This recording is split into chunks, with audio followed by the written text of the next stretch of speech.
నమస్తే, welcome to our channel. నేను సిరి. ఇప్పుడు ఏపీ కేబినెట్ శాఖ కేటాయింపులు అయితే జరిగాయి. సో అవి ఎలా జరిగాయి ఏంటి అనేది మనకు వివరించడానికి మనతో పాటు ఉన్నారు ప్రముఖ రాజకీయ విశ్లేషకులు రాజేష్ అప్పసాని గారు. నమస్కారం సార్.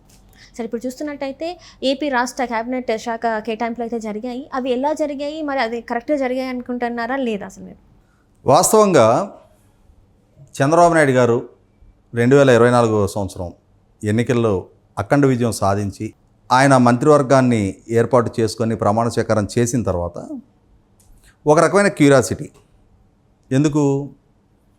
దశాబ్దాల సుదీర్ఘ పార్టీతోటి అటాచ్మెంటు, పలు దఫాలు చట్టసభలకు ఎన్నికైన అనుభవము, పరిజ్ఞానం ఉన్న సీనియర్ నాయకులను చాలామందిని కాదు అని పక్కకు పెట్టి కొత్త జనరేషను యువతరాన్ని మంత్రులుగా ఎంపిక చేసుకున్నారు. చాలామందికి కొత్త వారికి అవకాశాలు కల్పించారు. అంటే చంద్రబాబు నాయుడు గారు కాకుండా మిగిలిన ఎంపిక చేయబడిన 24 మంది మంత్రుల్లో 7 మాత్రమే గతంలో మంత్రులుగా పనిచేసిన అనుభవం ఉంది. మిగిలిన 17 మంది మొట్టమొదటిసారిగా మంత్రులుగా ఎంపిక చేయబడ్డారు. అందులో 10 మంది మొట్టమొదటిసారిగా శాసనసభ్యులుగా ఎన్నికయ్యారు. సో ఇటువంటి నేపథ్యంలో మరి ఒక కొత్త జనరేషన్ మంత్రివర్గంగానే దీన్ని పరిగణించాలి. ఎందుకనంటే 2014 నాటి చంద్రబాబు నాయుడు గారి మంత్రివర్గాన్ని చూసినా కూడా యనమల రామకృష్ణుడు గారు, సిహెచ్ అయ్యన్నపాత్రుడు గారు, బొజ్జల గోపాలకృష్ణారెడ్డి గారు, తర్వాత కాలువ శ్రీనివాసులు గారు, ఇటువంటి ఒక రకంగా సీనియర్ నాయకుల మేళవింపుతోటి ఆ మంత్రివర్గం కొనసాగింది. కానీ ఇప్పటి ఈ మంత్రివర్గాన్ని చూసుకుంటే అదే అయ్యన్నపాత్రుడు గారు గెలుస్తున్నారు, అదే కాలువ శ్రీనివాసులు గారికి నెగ్గున్నారు, గోరంట్ల బుచ్చి చౌదరి గారు నెగ్గున్నారు. కానీ ఇటువంటి యనమల రామకృష్ణుడు గారు ఎమ్మెల్సీగా కొనసాగుతూ ఉన్నారు. ఇటువంటి సీనియర్ నాయకులు ఉన్నా కూడా ఈ సందర్భంలో ఒక అడుగు కొత్త తరంతో ముందుకు వెయ్యాలి అని చెప్పని నిర్ణయానికి వచ్చిన తెలుగుదేశం పార్టీ నాయకుడు, రాష్ట్ర ముఖ్యమంత్రి చంద్రబాబు నాయుడు గారు ప్రధానంగా కొత్త జనరేషన్ ఆలోచనలకు అనుగుణంగా, ఎందుకంటే ఇప్పుడు ఆయనే పదే చెప్తూ ఉంటారు, ప్రపంచవ్యాప్తంగా భారతదేశానికి ఉన్న డెమోగ్రాఫికల్ అడ్వాంటేజ్, మన దగ్గర పనిచేసే సామర్థ్యం ఉన్న యువతరం ఎక్కువగా ఉన్నారు మన జనాభాలో మిగిలిన ప్రపంచ దేశాలతో పోల్చి చూసుకున్నప్పుడు. అట్లాగే భారతదేశంలో మిగిలిన రాష్ట్రాలతో పోల్చి చూసుకున్నప్పుడు ఆంధ్రప్రదేశ్ యువత more advanced in technology and communication. ప్రపంచవ్యాప్తంగా అవకాశాలు అందిపుచ్చుకుంటున్న ఆంధ్రప్రదేశ్ యువతనికి ప్రాతినిధ్యం వహించే మంత్రివర్గం కూడా దాన్ని రిఫ్లెక్ట్ చేసే విధంగానే ఉండాలనే ఆలోచనతో చాలామంది కొత్త వారిని ఎంపిక చేసుకున్నారు. ఇది ఒక ఆహ్వానించదగ్గ పరిణామం. ఎందుకంటే తెలుగుదేశం పార్టీ 42 సంవత్సరాల ప్రస్థానం పూర్తయింది. 10వ ఎన్నిక ఎదుర్కొన్నారు. ఇప్పుడు ఆ పార్టీ ఏర్పాటు జరిగిన తర్వాత మొన్న మే 13 జరిగిన ఎన్నిక 10వ అసెంబ్లీ ఎన్నిక. మరి ఇన్ని సంవత్సరాల సుదీర్ఘ ప్రస్థానం తర్వాత మరొక 15 సంవత్సరాలకో 20 సంవత్సరాలకో నాయకత్వాన్ని తయారు చేసుకునే భూమికి సిద్ధం చేసుకోవాలి కదా, ఆ ప్లాట్ఫామ్ బిల్డప్ చేసుకోవాలి కదా. కాబట్టి దాంట్లో భాగంగా చాలామంది కొత్త వారికి అవకాశాలు కల్పించారనేది వాస్తవం. ఈ సందర్భంగా కొంత సీనియర్ల వైపు నుంచి ప్రస్తుతానికి ఇప్పటికిప్పుడు బాహటంగా బయటపడకుండా కూడా కొంత అసంతృప్తులు వెలుబుచ్చడం ఖాయం. నిన్న సిహెచ్ అయ్యన్నపాత్రుడు గారు తెలుగుదేశం పార్టీ ఆవిర్భావం తర్వాత జరిగిన 10 ఎన్నికల్లో కూడా ఒక్క సందర్భంలో వారు పార్లమెంటు కంటెస్ట్ చేసి నెగ్గారు. మిగిలిన అన్ని ఎన్నికల్లో కూడా అసెంబ్లీకి పోటీ చేయడం జరిగింది. ఈ 10 ఎన్నికల్లో తెలుగుదేశం పార్టీ నిన్న నెగ్గింది 6వ సందర్భం. అంటే Telugu Desam party out of 10 6 times government form చేసింది. ఈ 6 సార్లలో 5 ప్రభుత్వాల్లో ఆయన మంత్రిగా కొనసాగున్నారు. అంటే గతంలో ఈ ఎన్నికకి ముందు జరిగిన ఈ ఎన్నికకి ముందు తెలుగుదేశం పార్టీ నెగ్గిన 5 సందర్భాల్లో 1983లో, 85లో, 94లో, 99లో, 2014లో 5 సందర్భాల్లో కూడా ఆయన మంత్రిగా తన సేవలు అందించున్నారు. ఈ నేపథ్యంలో నిన్న విలేకరులతో సంభాషిస్తూ ఆయనే చెప్పడం జరిగింది, ఎస్ సీనియర్లం మాకు అవకాశం ఇవ్వలేదనేది వాస్తవం. కానీ అదే సందర్భంలో మరి గతం నుంచి ప్రతి మంత్రివర్గంలో మేము రిప్రజెంట్ చేస్తున్నాం కదా. మొట్టమొదటగా ఎన్టీ రామారావు గారు మాకు అవకాశం కల్పించిన రోజు నాకు 26-27 సంవత్సరాల వయసు. ఆ వయసులో నన్ను మంత్రిగా ఎంపిక చేసుకున్నారు. మరి ఆ రోజున నాకన్నా సీనియర్లు చాలామంది ఉన్నారు కదా, వారిని కాదు అని చెప్పని ఒక యంగ్స్టర్గా నన్ను పిక్ చేసుకొని నాకు అవకాశం కల్పిబట్టి నేను ఇన్ని సంవత్సరాలు కొనసాగున్న పార్టీకి అనుగుణంగా లాయల్గా. అంటే కొత్త నీరుని ఎంకరేజ్ చేస్తున్నట్టేగా, కొత్త టాలెంట్ని. ఈ సందర్భంలో ఇప్పుడు ఇక నుంచి కొత్త జనరేషన్ని ఎంపిక చేసుకోవాలి అని చెప్పని నాయకత్వం తీసుకున్న నిర్ణయాన్ని నేను మనస్ఫూర్తిగా స్వాగతిస్తున్నా. నాకేం అసంతృప్తి లేదు అని చెప్పని చాలా మెచ్యూర్డ్గా, చాలా బోల్డ్గా అయిన పాత్రుడు గారు చెప్పడం జరిగింది. ఇటువంటి సందర్భంలో చంద్రబాబు నాయుడు గారు ఎంపిక చేసుకున్న కొత్త ఆయన సైన్యం, పరిపాలనా పరంగా ఆయన ఎంపిక చేసుకున్న ఆయన సహచర మంత్రివర్గ సభ్యులకి ఏం శాఖలు కేటాయించబోతున్నారు అనేది నిన్నటి నుంచి కొంత, ఎందుకంటే మొన్న 11:27 అనుకుంటే ఒక 6 నిమిషాలు లేటుగా ప్రమాణ స్వీకారం జరిగింది. అప్పటి నుంచి అందరూ ఎదురు చూస్తూ ఉన్నారు ఎవరెవరికి ఏ శాఖలు కేటాయింపు జరగబోతుంది అని చెప్పని. వాస్తవంగా నిన్నే శాఖల విడుదల జరుగుద్ది అనుకున్నారు. ముఖ్యమంత్రిగా చంద్రబాబు నాయుడు గారు సచివాలయంలో పదవి బాధ్యతలు చేపట్టే సందర్భానికే మిగిలిన మంత్రులకు కూడా వారి శాఖల కేటాయింపు చేస్తారనుకున్నారు. కానీ ఈరోజు ఆల్మోస్ట్ ఒక 48 అవర్స్ తర్వాత ఇప్పుడు చంద్రబాబు నాయుడు గారు శాఖల కేటాయింపు చేయడం జరిగింది. ఇక్కడ పవన్ కళ్యాణ్ గారు అందరూ ఊహించినట్టుగానే, జనసేన శ్రేణులు ఆశించినట్టుగానే అత్యంత గౌరవప్రదంగా వారు ఫస్ట్ టైమర్ అయినా కూడా, అంటే ఎన్నికలలో మొట్టమొదటిసారిగా నెగ్గి అసెంబ్లీకి మొట్టమొదటిగా ప్రాతినిధ్యం వహిస్తున్న శాసనసభ్యుడు అయినా కూడా ఆ జూనియర్ సీనియర్ అనేది పరిగణలోకి తీసుకోకుండా వారికి ఉన్న ప్రజాకర్షణ శక్తి, వారికి సమాజం పట్ల ఉన్న అంకితభావం, సమస్యలను అవగాహన చేసుకోవడం పట్ల ఉన్న మెచ్యూరిటీ, ఇవన్నీ పరిగణలోకి తీసుకొని వారికి ఎంతో ఇష్టమైన, ఎందుకంటే పవన్ కళ్యాణ్ గారు చంద్రబాబు నాయుడు గారితో సంభాషించిన సందర్భంగా అంటే మనకు తెలిసింది, నాకు రూరల్ తోటి ముడిపడి ఉండే ఇష్యూస్, గ్రామాలతో ముడిపడి ఉండే శాఖ నాకు కేటాయించండి అని చెప్పని అడిగినట్టుగా, దాంతో పంచాయతీరాజ్ అండ్ రూరల్ డెవలప్మెంట్ గత ప్రభుత్వ హయాంలో నారా లోకేష్ నిర్వహించిన శాఖ, గ్రామీణ ప్రాంతాలకు సంబంధించిన అన్ని అంశాలని నిర్వహించగలిగే శాఖ పంచాయతీరాజ్ అండ్ రూరల్ డెవలప్మెంట్. ఆ శాఖకి పవన్ కళ్యాణ్ గారిని ఎంపిక చేయటం, నారా లోకేష్ని హ్యూమన్ రిసోర్సెస్ డెవలప్మెంట్ అంటే ఎడ్యుకేషన్ డిపార్ట్మెంట్, విద్యాశాఖ అండ్ ఐటీ కమ్యూనికేషన్స్, తర్వాత రియల్ టైమ్ గవర్నెన్స్ శాఖ ఆర్టీజీ, వీటికి నారా లోకేష్ని ఎంపిక చేయటం.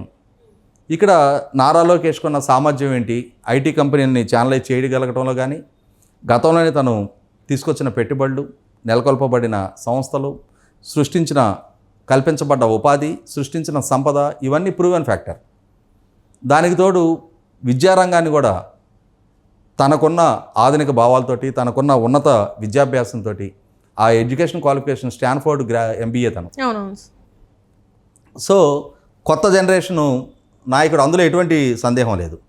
యువగళం ద్వారా యువతకి మరింత చేరువై ఉన్నాడు. ఇటువంటి నేపథ్యంలో ఈ శాఖని నారా లోకేష్కి కేటాయింపు చేయడం ద్వారా అదొక అద్భుతమైన ఆవిష్కరణగానే, మనం అద్భుతమైన నిర్ణయంగానే పరిగణించాలి. ఇక్కడ మరింత కీలకంగా ప్రస్తావించుకోవాల్సింది, పబ్లిక్ అకౌంట్స్ కమిటీ చైర్మన్గా తన సామర్థ్యాన్ని, జగన్మోహన్ రెడ్డి గారి ప్రభుత్వంలో ఉన్న లోపాలని ఎత్తి చూపుతూ, అటు మీడియా చర్చల్లో కానీ, గత ప్రభుత్వాన్ని ఇరకాటంలో పెట్టడంలో కానీ సక్సెస్ఫుల్గా అంటే సఫలీకృతుడైన పయ్యావుల కేశవ్ గారిని ఆర్థిక శాఖ మంత్రిగా, కమర్షియల్ ట్యాక్సెస్ అండ్ ఫైనాన్స్, చాలా కీలకమైన శాఖలు అప్పచెప్పడం జరిగింది ఆయనకి.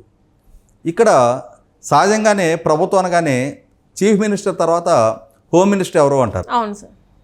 ఇవాళ ఉన్నత విద్యావంతురాలు, triple post graduate Vangalapudi Anitha garu, ఆమెకి దళిత మహిళా శాసనసభ్యురాలు, ఆమెకి అంటే జగన్మోహన్ రెడ్డి గారి ప్రభుత్వంలో మేఘతోటి సుచరిత గారికి, తర్వాత తానేటి వనిత గారికి, ఇరువురు 2 సందర్భాల్లో దళిత మహిళా హోంమంత్రులుగా వారిని అపాయింట్ చేస్తున్నారు. దళిత మహిళా హోంమంత్రి అనేది కొత్త కాదు, కానీ తెలుగుదేశం పార్టీలో హోమ్ మినిస్టర్ మహిళకి, అది కూడా దళితురాలికి ఇవ్వటం అనేది మొట్టమొదటి అనుభవం. ఇక్కడ ఆమె పుట్టి పెరిగిన కులం గురించి ప్రస్తావించుకోవాల్సిన నెస్టీ కూడా లేదు. అంటే మనం కులం అనేది ఒక కంపల్షన్ అయిపోయింది కాబట్టి మనం కులాల గురించి ప్రస్తావించుకుంటున్నాం, కానీ ఆమె డిజర్వ్డ్ క్యాండిడేట్. ఎందుకు ఉన్నత విద్యావంతురాలు.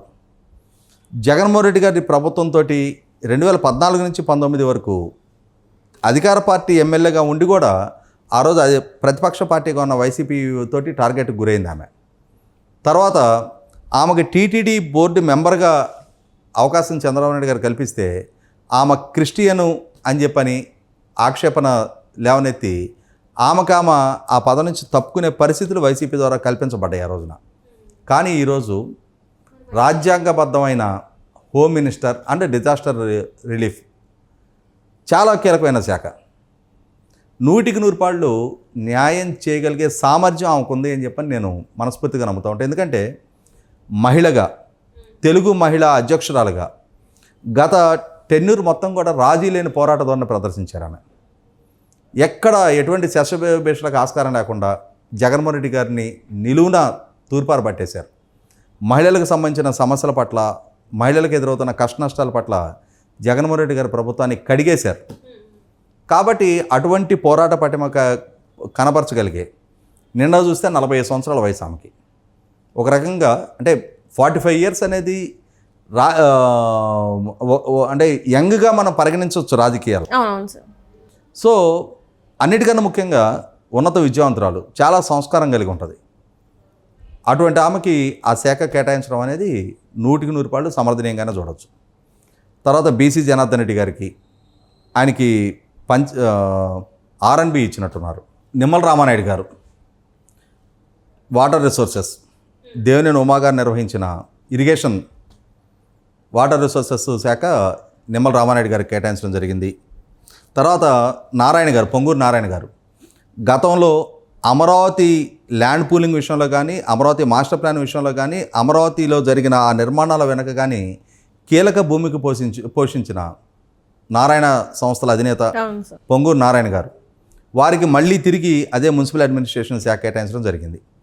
తర్వాత నాదెండ్ల మనోహర్ గారు జనసేన పార్టీలో నెంబర్ 2గా ఉన్న ఆయనకి ఫుడ్ అండ్ సివిల్ సప్లైస్, గత ప్రభుత్వంలో కొడాల నాని వంటి వారి చేత నిర్వహించబడి భ్రష్టు పట్టిపోయిన శాఖని ఇవాళ దాన్ని చక్కదిద్దగలిగే పరిజ్ఞానం, అనుభవం, పరిణతి ఉన్న మనోహర్ గారు కేటాయించడం జరిగింది.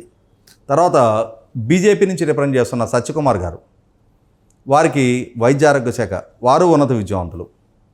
తర్వాత డాక్టర్ డోలా బాలవీరాంజనేయ స్వామి, ఆయనకి ఎస్సీ వెల్ఫేర్, సాంఘిక సంక్షేమ శాఖ, ఎస్సీ ఎస్టీ వెల్ఫేర్, అట్లాగే ఆయనకి ఎస్సీ వెల్ఫేర్తో పాటుగా ఇది కూడా గ్రామ వార్డు సచివాలయాలు అండ్ వాలంటీర్ వ్యవస్థ కూడా, దానికి కూడా వారికే కేటాయించడం జరిగింది. తర్వాత గొట్టిపాటి రవికుమార్ గారు, వారికి విద్యుత్ శాఖ. కందుల దుర్గేష్ గారు, వారికి పర్యాటక శాఖ, టూరిజం అండ్ గుమ్మడి సంజయరాణి గారికి, ఈమెకి women and child welfare, tribal welfare. TG Bharath గారికి, ఆయనకి industries department. Savitha garu BC welfare, economically weaker sections welfare, ఇవన్నీ handloom and textiles. Vasamsetti Subhash గారికి, ఈయనకి లేబరు అంటే కార్మిక శాఖ, ఫ్యాక్టరీస్ అండ్ బాయిలర్సు, వారికి కేటాయించడం జరిగింది. కొండపల్లి శ్రీనివాస్ గారికి ఎంఎస్ఎంఈస్. రాంప్రసాద్ రెడ్డి గారు, ఆయనకి ట్రాన్స్పోర్టు, యూత్ అండ్ స్పోర్ట్సు. మన పార్థసారథి గారికి housing, INPR, information and public relations. దాదాపుగా కీలక శాఖలు కొల్లు రవీంద్ర గారు, ఈయన ఒక వైసీపీ పార్టీలో ఒక బాధితుడు. అన్యాయంగా మృదు స్వభావమైన కొల్లు రవీంద్ర గారి మీద చెయ్యని నేరాన్ని మోపి ఆయన హత్య కేసులో 53 రోజుల పాటు జైల్లో ఉంచి నానా వేధింపులకు గురి చేశారు. ఒక రకంగా ఒక టైంలో పేరు నాని గారి చేత నిత్యం టార్గెట్కి గురైన కొల్లు రవీంద్ర గారికి మైన్స్ అండ్ జియాలజీ, ఎక్సైజ్. దాదాపుగా ఈ ఎంపిక, మంత్రుల ఎంపికను చూసుకున్నా, వారి కేటాయించిన శాఖలు చూసుకున్నా కూడా వారి సామర్థ్యానికి తగినట్టుగానే ఎవరెవరు ఏ శాఖలకు న్యాయం చేయగలుగుతారు అనే అంశాలను దృష్టిలో పెట్టుకొని వారికి ఆ ఎంపిక జరిగింది. 100% ఒక రకంగా చంద్రబాబు నాయుడు గారి 4వ విడత ప్రస్థానం ఆయన ఎంపిక చేసుకున్న యువ బృందంతో, ఎందుకంటే వారి వయసుల రీత్యా కూడా చూసినా కూడా ఒక్క ఫరూక్ గారు, చంద్రబాబు నాయుడు గారు, ఆనవ రామనారాయణ రెడ్డి గారు మాత్రమే 70 సంవత్సరాలు పైబడిన వయసులో ఉన్నారు. మిగిలిన అందరూ కూడా 40 సంవత్సరాలు, 50 సంవత్సరాలు, 60 సంవత్సరాల్లో ఉన్నాళ్ళు కూడా ఒకళ్ళిద్దరే ఉన్నారు. ఒక రకమైన యువ బృందంగానే ఎనర్జీ లెవెల్ అంటే సహజంగా రాజకీయాల్లో 70-80 ఏళ్ళు వచ్చినాక ఎనర్జీ లెవెల్స్ ఎగ్జాస్ట్ అవుతాయి అంటారు. కానీ వీళ్ళందరూ కూడా శక్తి సామర్థ్యాలు ప్రదర్శించగలిగిన వయసులో ఉన్నారు. టెక్నాలజీని అందిపుచ్చుకోగలిగిన వయసులో ఉన్నారు. ప్రపంచంలో వస్తున్న మార్పు చేర్పుల్ని అర్థం చేసుకుని అవగాహన చేసుకునే వయసులో ఉన్నారు. అడాప్టబిలిటీ ఉన్న ఏజ్లో ఉన్నారు. కాబట్టి ఈ ప్రపంచవ్యాప్తంగా వస్తున్న మార్పు చేర్పులు, మారబోతున్న పరిస్థితులు, పరిణామాలన్నింటినీ అవగతం చేసుకొని దానికి తగ్గట్టుగా ప్రణాళికలు రూపొందించుకొని రాష్ట్రాన్ని వేగంగా పరుగులెత్తించగలుగుతారు. అభివృద్ధిలో పెట్టుబడులను ఆకర్షించడంలో కానీ, ఉపాధి కల్పన చేయడంలో కానీ, సంపద సృష్టి చేయడంలో కానీ జగన్మోహన్ రెడ్డి గారు మిగిల్చిన పీడకల లాంటి లక్షల కోట్ల రుణబాధ నుంచి రాష్ట్రాన్ని కాపాడటంలో కానీ, వలసలు లేని ఉపాధి కల్పన దిశగా యువతకు ఒక భరోసా నింపడంలో కానీ, అలాగే ఎన్నికలకు ముందు ఎన్డీఏ కూటమి ప్రజలకు ఇచ్చిన వాగ్దానాలు నెరవేర్చే దిశగాని సక్సెస్ఫుల్గా అడుగులు వేయించడంలో సఫలీకృతం అవుతారని, అవ్వాలని సగటు ఆంధ్రుడిగా మనందరం కూడా కోరుకుందాం, ఆశిద్దాం.